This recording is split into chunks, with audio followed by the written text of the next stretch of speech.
మాయావీణ. పూర్వం ఒక రాజు ఉండేవాడు. ఆయనకు తన భార్య మీద చాలా ప్రేమ.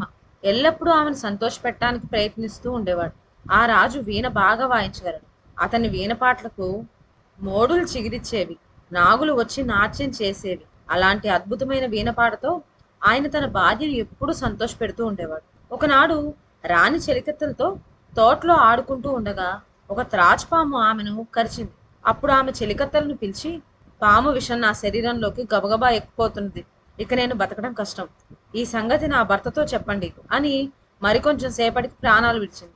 రాజు ఈ సంగతి విని చాలా విచారించాడు. భార్యను బతికించుకోవటానికి చెయ్యగలిగిన ఉపాయాలన్నీ చేసి చూశాడు.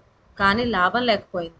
ఏమైనా సరే నేను నా భార్యను విడిచి ఉండలేను. యమధర్మరాజు వద్దకు వెళ్ళి నా భార్యను అడిగి తెచ్చుకుంటాను అని నిశ్చయించుకొని వీణ పట్టుకు బయలుదేరాడు.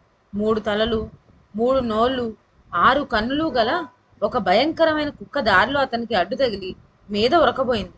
రాజు వీణ తీసి ఆనందంగా పాడేసరికి ఆ కుక్క హాయిగా నిద్రపోయింది. రాజు దానిని సులువుగా తప్పించుకొని ముందుకు వెళ్ళాడు.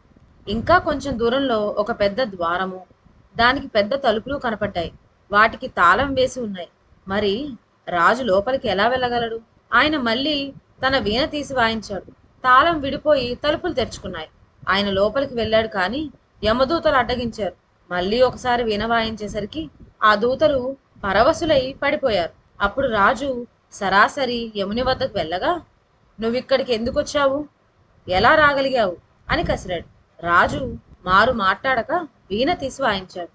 ఆ పాట విని యమధర్మరాజు శాంతించి అతన్ని నీకేం కావాలి కోరుకో అని అన్నాడు. అప్పుడు రాజు నా భార్య కావాలి అంతే అన్నాడు. సరే, నీ భార్య నీ వెనకాలే వస్తుంది, తీసుకువెళ్ళు. కానీ దోవలో నీవు వెనుతిరిగి చూశావంటే ఆమె మరి నీకు కనపడదు అని యమధర్మరాజు చెప్పాడు. ఆ ప్రకారం ముందు రాజు వెనక రాణి వెళ్తూ ఉన్నారు. కొంత దూరం వెళ్ళేసరికి రాజుకి ఆత్రం ఎక్కువై వెనకకు తిరిగి చూచాడు. ఇంకేముంది, మరి రాణి కనపడలేదు. రాజు వెంటనే మళ్ళీ యమధర్మరాజు దగ్గరికి వెళ్ళి వీణ వాయించాడు.